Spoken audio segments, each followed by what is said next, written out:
Hello प्यारे बच्चों। हम अलजेब्रिक एक्सप्रेशन के क्वेश्चन प्रैक्टिस कर रहे थे। तो सबसे पहले तो हमने इसका बेसिक जो वीडियो था वो हमने डिस्कस किया था। उसके अंदर जितने भी अलजेब्रिक एक्सप्रेशन की बेसिक टर्म्स थी वो सारी हमने डिस्कस की थी। तो अभी तक तुमने उस वीडियो को नहीं देखा तो उसका लिंक मैं यहाँ पे आई बटन में दूंगा और डिस्क्रिप्शन में दूंगा, वहाँ से जाके तुम इस वीडियो को जरूर वॉच कर लो, क्योंकि तुम इस वीडियो को देख के प्रैक्टिस करेंगे वो तुम्हें बहुत अच्छे से समझ में आ जाएंगे। तो हमने उसके बाद सेकंड वीडियो डिस्कस किया था बेसिक वीडियो के बाद, उसके अंदर हमने 2 क्वेश्चन डिस्कस किए थे। और आज हम डिस्कस करेंगे नेक्स्ट क्वेश्चन। तो हमें क्या दे रखा है, क्वेश्चन नंबर 1 अपन स्टार्ट करते हैं। देखो क्वेश्चन क्या है, एल्जेब्रिक जो एक्सप्रेशन होते हैं उनको हम किस प्रकार से ऐड करें। उन देखो बहुत आसानी से हम ऐड करना सीख जाएंगे, इस वीडियो को आप पूरा देख लोगे तब। देखो फर्स्ट पार्ट देखो क्या दे रखा है, 10x² दे रखा है, माइनस का 5x² दे रखा है। देखो जहाँ कोमा से सेपरेट कर रखा है तो ये एक क्या है, एल्जेब्रिक एक्सप्रेशन है। माइनस का 5x² ये दूसरा है, 8x² तीसरा है, एंड माइनस का 12x² ये क्या आ जाएगा, फोर्थ टर्म आ जाएगा, फोर्थ एल्जेब्रिक एक्सप्रेशन आ जाएगा। अब सुनो, क्या मुझे तुम बता सकते हो कि यहाँ पे जितने भी एक्सप्रेशन दे रखे हैं ये टर्म कैसे हैं, लाइक है या अनलाइक है? अगर तुमने फर्स्ट वीडियो देखा है तो तुम इसका आंसर मुझे जरूर बता दोगे। तो ये जितने भी टर्म हमें यहाँ दे रखे हैं वो सारे के सारे क्या हैं, लाइक टर्म्स हैं। कैसे? इन सब के अंदर जो वेरिएबल है उस वेरिएबल का पावर यानी जो लिटरल फैक्टर है वो क्या कॉमन है।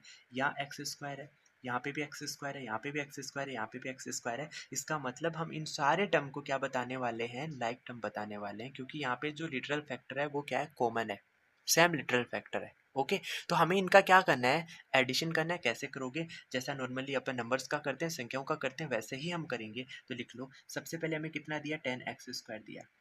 सबसे पहले हमें कितना दिया, 10x² दिया। फिर प्लस आ जाएगा, अगला टर्म क्या आ जाएगा, माइनस का 5x² आ जाएगा। फिर अगला टर्म क्या आ जाएगा, प्लस में क्या आ जाएगा, 8x² आ जाएगा। फिर प्लस में क्या आ जाएगा, माइनस का 12x² आ जाएगा। देखो हम बहुत सारे एग्जाम्पल प्रैक्टिस करेंगे जिनको सीखने के बाद तुम्हें एल्जेब्रिक एक्सप्रेशन के एडिशन से संबंधित कोई डाउट नहीं बचेगा। तो ध्यान से समझते रहिए। अब सुनो, देखो हमारे पास यहाँ पे क्या है, x² तो सब में क्या है, लिटरल फैक्टर कॉमन है। तो क्या हम इस x² को बाहर लिख सकते हैं, लिख लो, कोई दिक्कत नहीं है, x² को हम बाहर लिख लेते हैं। तो हमारे पास क्या बचा, देखो यहाँ बचा हमारे पास 10। ये प्लस और माइनस, माइनस का क्या आ जाएगा, यहाँ पे 5 आ जाएगा। फिर प्लस का क्या आ जाएगा, 8 आ जाएगा। और ये प्लस और माइनस, माइनस का कितना आ जाएगा, यहाँ पे 12 आ जाएगा। अब तुम इसको सिंप्लीफाई कर लो, सिंप्लीफाई कर लो। देखो जैसा अपन नॉर्मल एडिशन करते हैं किसका, नंबर्स का, वैसे ही हमें करना है। पहले प्लस वाले वैल्यू को जोड़ लो। देखो यहाँ पे प्लस का 10 दे रखा, प्लस का 8 दे रखा है, तो 10 + 8 कितना आ जाएगा, 18 आ जाएगा। तो हमें प्लस का कितना मिला, प्लस का हमें 18 मिल गया।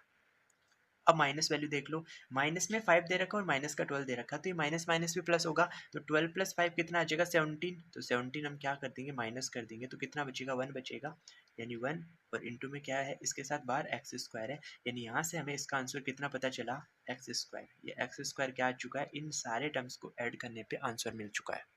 ओके, तो समझ में आया तुम्हें कि हमें ऐसे बहुत सारे टर्म लिख के दे दे तो हम उनका एडिशन किस प्रकार से निकाल सकते हैं। अगला एग्जाम्पल देखो, सबसे शानदार एग्जाम्पल दे रखा है, उसका हम एडिशन कैसे निकालेंगे। देखो यहाँ हमें दो बड़े पॉलिनोमियल दे रखे हैं। फर्स्ट क्या दे रखा है, 6y³ minus 8y² plus y minus 9 दे रखा है। सेकंड क्या दे रखा है, 3y² माइनस का 8y³ माइनस y प्लस 7 दे रखा है। देखो जब हमें दो पॉलिनोमियल दे रखे हैं, दो से अधिक पॉलिनोमियल दे रखे हैं और हमें उनका एडिशन करना है, तो हम यहाँ पे एक मेथड यूज करेंगे। और उस मेथड का क्या होगा, मेथड कॉलम, कॉलम मेथड का यूज करेंगे हम। एडिशन निकालने के लिए हम किसका यूज करेंगे, कॉलम मेथड का यूज करेंगे। तो क्या होता है कॉलम मेथड और कैसे हम इसका यूज करेंगे, आओ हम समझते हैं। देखो फर्स्ट जो हमें एल्जेब्रिक एक्सप्रेशन दे रखा है उसको तुम ऐसा कैसे लिख लो, क्या दे रखा है, 6। ध्यान रखना जो भी वेरिएबल दे रखा है उसके हाईएस्ट पावर से हम स्टार्ट करेंगे और लोएस्ट पावर तक अपन जाएंगे। तो पहले हमें y³ दे रखा है, तो हम सबसे पहले इसी टर्म को लिखेंगे। उसके बाद क्या आ जाएगा, माइनस का 8y² आ जाएगा।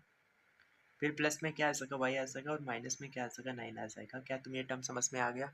ओके, सेकंड स्टेप देखो, हमें क्या करना है, जो सेकंड एल्जेब्रिक एक्सप्रेशन दे रखा है उसको हमें इसके नीचे रखना है। लेकिन ध्यान रखना जो लाइक टर्म है वो लाइक टर्म के नीचे आएगा। यानी यहाँ पे y³ दे रखा है, तो जिस इस टर्म के अंदर, इस एक्सप्रेशन के अंदर y³ वाला जो टर्म होगा वो उसी के नीचे आएगा। तो सुनो, यहाँ पे y³ यहाँ दे रखा, तो माइनस का 8y³ कहाँ जाएगा, इसी जस्ट टर्म के नीचे आएगा। बस तुम्हें यही ध्यान रखना है कॉलम मेथड के अंदर, अदरवाइज इसको ध्यान रख लोगे तो बाकी तो सारा बहुत आसान होने वाला है। तो मैंने क्या किया, लाइक टर्म के नीचे लाइक टर्म लिखा है। ठीक है भैया, समझ में आ गया। अब यहाँ वाई स्क्वायर दिया तो वाई स्क्वायर में यहाँ पे कितना देर का प्लस का 3 साइन, साइन का ध्यान रखना, प्लस का 3 वाई स्क्वायर आ जाएगा। फिर यहाँ पे y का पावर 1 दे रखा है तो y के पावर 1 की जगह क्या आ जाएगा, माइनस का y आ जाएगा लाइक टर्म में, और प्लस में क्या आ जाएगा, 7 आ जाएगा। हमें इन सबको क्या करना है, ऐड करना है। तो नॉर्मली जैसे अपन ऐड करते हैं वैसे ही हम ऐड करेंगे, कोई ज़्यादा डिफरेंस नहीं है। कैसे, सुनो, देखो यहाँ y का पावर 3 है, y का पावर 3 है तो y का पावर 3 ऐसा कैसा आ जाएगा। अब जो ये इंटीजर वैल्यू है उसको भी सिंप्लीफाई कर लो। तो देखो माइनस का 8 दे रखा है और प्लस का 6 दे रखा है, देख रहे हो ना, यहाँ पे प्लस का 6 दे रखा है, माइनस का 8 दे रखा है। तो क्या तुम दो इंटीजर्स को सोल्व नहीं कर सकते, कर सकते हो ना। देखो एक प्लस एक माइनस है तो सब्ट्रैक्ट करोगे तो 8 में से 6 माइनस करोगे तो 2 बचेगा। अब हाईएस्ट वैल्यू किसका, माइनस का, तो माइनस का 2 बचेगा। यानी यहाँ पे क्या आ जाएगा, माइनस का 2 वाई का पावर 3 आ जाएगा। सिंपल सी बात है। अब इन दोनों को सिंप्लीफाई कर लो तो देखो वाई स्क्वायर तो कांस्टेंट है, ऐसा कैसा आ जाएगा, क्योंकि लाइक टर्म्स में तो लाइक वैल्यू तो ऐसे कैसे आएगी वाई स्क्वायर। अब देखो माइनस का 8 है ऊपर, यहाँ पे क्या है, माइनस का 8 है और प्लस में क्या 3 है, तो यहाँ एक माइनस एक प्लस, तो यहाँ पे सब्ट्रैक्ट करोगे तो 8 में से 3 माइनस करोगे तो 5 आ जाएगा। बड़ा वैल्यू किसका, माइनस का, तो 5 भी किसका आ जाएगा, माइनस का। तो यहाँ पे क्या आ जाएगा, माइनस का 5 आ जाएगा, वाई स्क्वायर आ जाएगा। अब यहाँ देखो y का पावर 1 था, y का पावर 1 था, लेकिन ये वैल्यू प्लस का ही वैल्यू माइनस का है तो ये तो कैंसिल आउट हो जाएगा, तो इसकी वजह से क्या आ जाएगा, 0। तो हम यहाँ पे कुछ भी राइट डाउन नहीं करेंगे। अब यहाँ देखो माइनस का 9 प्लस 7 ऐड करोगे तो माइनस प्लस माइनस, तो 9 में से 7 माइनस करोगे तो 2 आ जाएगा, और 2 किसका आ जाएगा, बड़ा वैल्यू माइनस का है तो माइनस का आ जाएगा। यानी माइनस का 2 y की पावर 3 माइनस का 5 y की पावर 2 माइनस 2, इस क्वेश्चन का क्या आ जाएगा, आंसर आ जाएगा। आई होप सभी बच्चों को समझ में आ गया होगा कि जब हमें दो एल्जेब्रिक एक्सप्रेशन दे दे और उनका एडिशन अपन किस प्रकार से करेंगे। ओके, मैं तुम्हें एक थर्ड एग्जांपल और बताने वाला हूँ जिसके अंदर मैं 3 एल्जेब्रिक एक्सप्रेशन लूँगा और उनका एडिशन करके बताऊँगा। तो हम स्टार्ट करते हैं, उस एग्जांपल को भी हम सीख लेते हैं।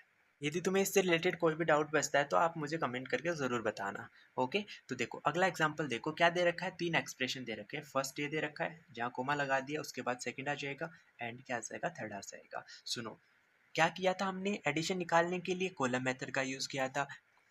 कॉलम मेथड सबसे सिंपल मेथड होता है जो बहुत इजीली अपन बना के आंसर निकाल सकते हैं। तो देखो जो फर्स्ट एल्जेब्रिक एक्सप्रेशन दे रखा है उसको ऐसा कैसा लिख लूँ, लेकिन ध्यान रखना जो भी वेरिएबल दे रखा है उसका हाईएस्ट पावर पहले आएगा, फिर उससे कम आएगा, उससे कम आएगा, यानी हम किस ऑर्डर में रखेंगे, डिसेंडिंग ऑर्डर में रखेंगे। तो हमारे पास पहले क्या आ जाएगा, 5x का पावर 3 आ जाएगा, माइनस में क्या आ जाएगा, 6x आ जाएगा, सॉरी पहले ये प्लस का 2x स्क्वायर वाला टर्म आएगा, गलत कर दिया, एक बार फिर से रिपीट करता हूँ। 5x का पावर क्या आ जाएगा, 3 आ जाएगा, फिर पावर 2 वाला है ना, पावर 2 वाला, तो प्लस में 2 इंटू एक्स की पावर 2 आ जाएगा। अब x का पावर 1 आ जाएगा तो माइनस का 6x आ जाएगा, और प्लस में क्या आ जाएगा, कांस्टेंट जो है 7 वो टर्म आ जाएगा। अब अगले में देखो सेकंड एक्सप्रेशन में क्या दे रखा, माइनस का 3x का पावर 3, तो हाईएस्ट पावर तो 3 होगा, तो ये इसके जस्ट डाउन में आ जाएगा, लाइक टर्म के नीचे लाइक टर्म आ जाएगा, माइनस का 3x का पावर 3 आ जाएगा। x का पावर 2 दे रखा है तो प्लस में क्या आ जाएगा, 6x का पावर 2 आ जाएगा। क्या यहाँ पे x का पावर 1 का टर्म दे रखा, नहीं दे रखा, तो इसको हम ब्लैंक छोड़ देंगे। कांस्टेंट के नीचे क्या आ जाएगा, कांस्टेंट आ जाएगा। जो टर्म तुम्हें दे ही नहीं रखा जिस एक्सप्रेशन के अंदर, वहाँ पे आपको कुछ भी नहीं लिखना है।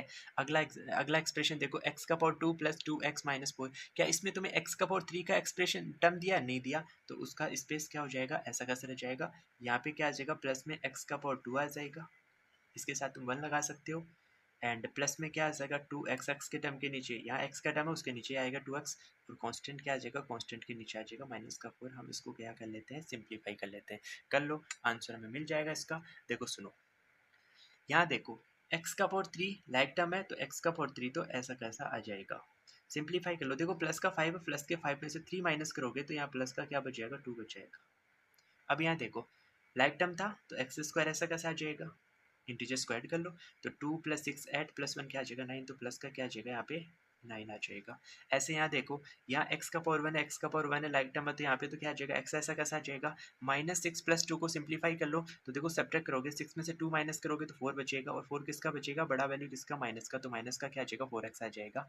अब कॉन्स्टेंट वैल्यू को सिंप्लीफाई कर लो, तो 7 में 2 ऐड करोगे तो 9 आ जाएगा, 7 प्लस 2 9 आ जाएगा ना, 9 में से 4 माइनस कर लो तो 9 माइनस 4 करोगे तो 5 बच जाएगा, और 5 किसका आ जाएगा, क्योंकि 9 प्लस का था तो 5 किसका आ जाएगा, प्लस का आ जाएगा। तो जब हम इन तीनों एल्जेब्रिक एक्सप्रेशन को ऐड किया तो हमें क्या मिला, 2x का power 3 plus 9x square minus का 4x प्लस 5 आ गया। तो यही क्या आ जाएगा, इन तीनों एल्जेब्रिक एक्सप्रेशन का समझ आएगा। तो आई होप सभी बच्चों को आज का ये वीडियो जो है वो समझ में आ गया होगा कि आज के इस वीडियो में हमने डिस्कस किया कि हमें अलजेब्रिक एक्सप्रेशन दे दे तो हम उनका एडिशन किस प्रकार से निकाल सकते हैं। तो अगर तुम्हें कोई डाउट रहा है तो आप मुझे कमेंट करके ज़रूर बताना। अपने चैनल को सब्सक्राइब कर लो, बेल आइकन को ज़रूर प्रेस कर लो। Okay, thank you for watching video.